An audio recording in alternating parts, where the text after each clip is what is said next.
Once upon a time, three lives were filled with hardship: an ugly duckling, a poor girl, and a boy named Jack. Yet through courage, kindness, and hope, each hardship turned into happiness.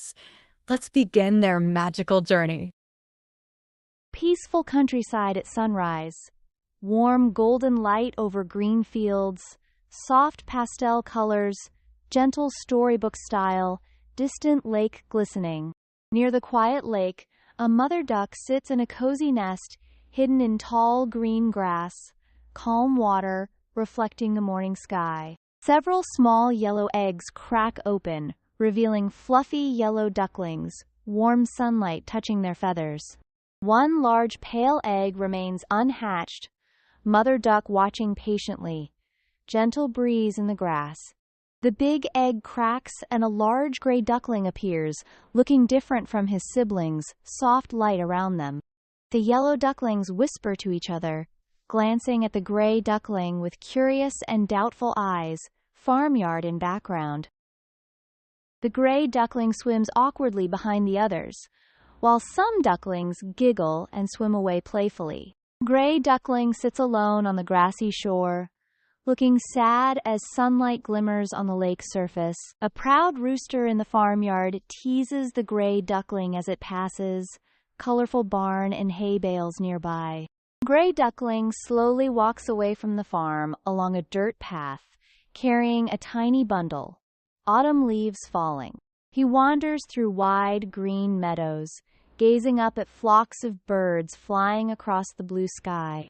At a small pond, the gray duckling tries to join other animals, but they chase him away, splashing water. Night falls, and the duckling curls up under bushes beside the quiet pond, moonlight shimmering on the water. Morning rain falls gently, the duckling walks with wet feathers, searching for a dry place to rest. An old woman in a warm shawl sees the duckling and gently picks him up, cottage smoke rising in background. Inside the cozy cottage, a cat and a hen glare at the duckling from the corner. Wooden furniture and a warm fire. The unfriendly cat and hen chase him out, and the duckling leaves through the garden gate into the open road. Winter arrives. Snow covering the fields, cold wind blowing across the frozen river. The duckling searches for food on the icy river, tiny footprints in the snow, breath visible in the air. Exhausted, the duckling lies still on the ice as a farmer in a warm coat approaches to help. The farmer brings the duckling into his warm wooden house, placing him near the glowing fireplace. When spring arrives, the duckling quietly leaves the farmer's home, walking into a bright and fresh morning. On a sparkling blue lake surrounded by blooming flowers, elegant white swans glide gracefully. The gray duckling hides among tall reeds, watching the swans with awe and longing in his eyes. In the reflection, he sees not a gray duckling, but a beautiful white swan, sunlight shimmering on his feathers. The swan spreads his pure white wings proudly, feeling the warm spring breeze. Other swans swim toward him with smiles, welcoming him into their graceful family. They swim together under the golden glow of the sunset, ripples reflecting warm colors. The once ugly duckling glides across the calm lake, head held high with joy. The swans take flight together into the clear blue sky, fluffy clouds drifting slowly. Peaceful countryside at sunset, the swans flying in the distance, the lake glowing under the last light of day. Once upon a time, in a quiet little village surrounded by rolling green fields, life went on slowly and peacefully. In a small wooden cottage, Jack's mother sat sadly at the table, and Jack stood beside their skinny cow. With a heavy heart, she handed Jack the rope and told him to sell the cow so they could buy food to survive. Jack walked along the village path, leading the cow under the bright blue sky. On the road, he met an old man in a green cloak with a long, white beard. The old man offered Jack a handful of magic beans in exchange for the cow, promising they would bring great fortune. Curious and excited, Jack agreed to the trade and hurried home to show the beans to his mother. But she became angry, thinking Jack had been tricked, and she threw the beans out the window into the garden. That night, the moonlight shone on the beans in the garden, and they began to glow. By morning, a giant beanstalk had grown all the way up into the clouds, its leaves bigger than umbrellas. Jack touched the thick green stem, feeling both amazed and curious about where it might lead. Without hesitation, he began climbing higher and higher until the ground below was far out of sight. At last, Jack rose above the clouds and saw a huge castle shining in the golden morning light. He walked to the towering gates of the castle, feeling as small as an ant before them. Inside the great hall, Jack saw giant chairs, giant tables, and on one table a heavy bag of gold coins. Suddenly, the floor shook as an angry giant entered, holding a huge club in his massive hand. Jack quickly darted behind a giant teapot and hid inside, peeking out nervously. When the giant finally left the room, Jack rushed out, grabbed the bag of gold, and ran for his life. Back home, his mother's eyes filled with joy and relief to see her son safe and carrying treasure. Soon after, Jack decided to climb the beanstalk once again, eager to see what else he might find. This time, he discovered a magical harp that could sing with a sweet, gentle voice. Jack brought the harp home, and it filled their little cottage with beautiful music, leaving his mother amazed. On his third trip up, Jack found a goose that could lay eggs made of pure gold. But before he could leave, the giant spotted him and let out a roar, chasing after him. Jack slid quickly down the beanstalk, the wind whipping at his face as he raced to the ground. The giant clambered down after him, his huge hands gripping the stalk in anger. Jack burst into the cottage, grabbed an axe, and prepared to defend himself.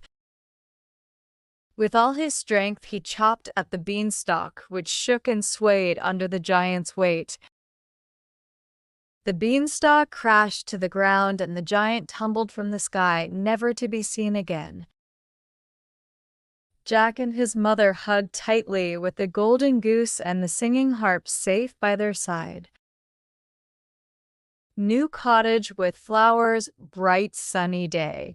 With their new treasures, they built a bright, beautiful home surrounded by colorful flowers. Jack often stood in the garden, smiling at the golden sky, grateful for the adventure that had changed his life forever. Once upon a time, in a world touched by whispers of old magic, lived a gentle girl named Cinderella. Her heart was as warm as the summer sun, even though her days were often cold. She lived in a gloomy house with her stepmother and two stepsisters. Every morning before the first light, Cinderella began her endless chores. She swept the dusty floors and washed heavy pots until her small hands ached. Her clothes were plain and gray, but they could not dim the kindness that shone from within her. Cinderella found comfort in the smallest creatures. She spoke softly to the birds perched on the roof. The tiny mice near the oven were her trusted friends, listening to her quiet songs. Her spirit remained bright, despite the harshness of her life. One day, a golden letter arrived at the house, sealed with a royal crest. It carried news that set the whole kingdom abuzz. The king would host a grand ball at the palace. This magnificent event was for the prince to meet every young lady in the land. The stepsisters squealed with delight, tossing ribbons into the air, their minds filled with dreams of silk gowns and sparkling jewels. They called out to Cinderella with endless demands. Cinderella, iron my dress. Cinderella, fix this tear. Cinderella, polish my shoes until they shine. She obeyed them without a single complaint, sewing hems with care and tying laces tightly. When she finally gathered the courage to ask if she might attend, her stepmother's smile was cold. A servant at the royal ball? Don't be foolish. With those words, they left her alone, surrounded by ashes and quiet tears. In the quiet garden, under the thin light of the moon, Cinderella whispered her deepest wish. I only want one night to dance, she sighed, her voice barely a breath. A warm, shimmering glow rose from the very air around her. Suddenly, her kind fairy godmother appeared, her eyes twinkling with ancient wisdom. Your heart is good, my dear, she said, her voice like soft chimes. With a gentle wave of her wand, a wondrous transformation began. Cinderella's plain rags turned into a shining gown, spun from moonlight and starlight. Her worn shoes became delicate glass slippers, sparkling like dew. A humble pumpkin transformed into a magnificent golden carriage, ready to whisk her away. Even two tiny mice became proud white horses, eager to pull the carriage. Remember, my dear, warned the fairy godmother, her voice soft but firm. The magic ends at midnight. The palace shone like a jewel, its windows ablaze with light. Music floated over the fragrant gardens, inviting all to dance. When Cinderella entered, a hush fell over the grand ballroom. The prince noticed her at once, drawn by her grace and radiant smile. They danced through the night, their steps light and joyful. They laughed at missed steps and spoke of simple joys. They talked of blooming flowers, the scent of fresh bread, and quiet mornings. Time seemed to vanish in their shared happiness. Then the grand clock began to strike, its chimes echoing through the hall. At the 12th chime, Cinderella remembered the warning.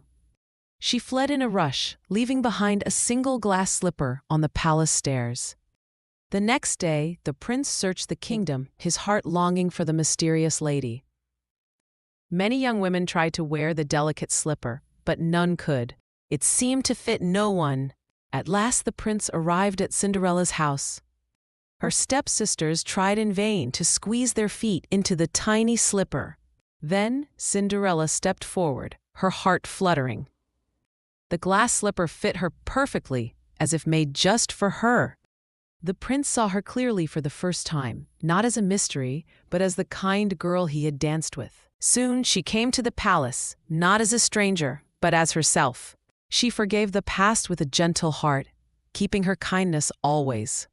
Cinderella found joy in a love that felt like coming home. Kindness doesn't make you small. It prepares you for the moment when magic arrives,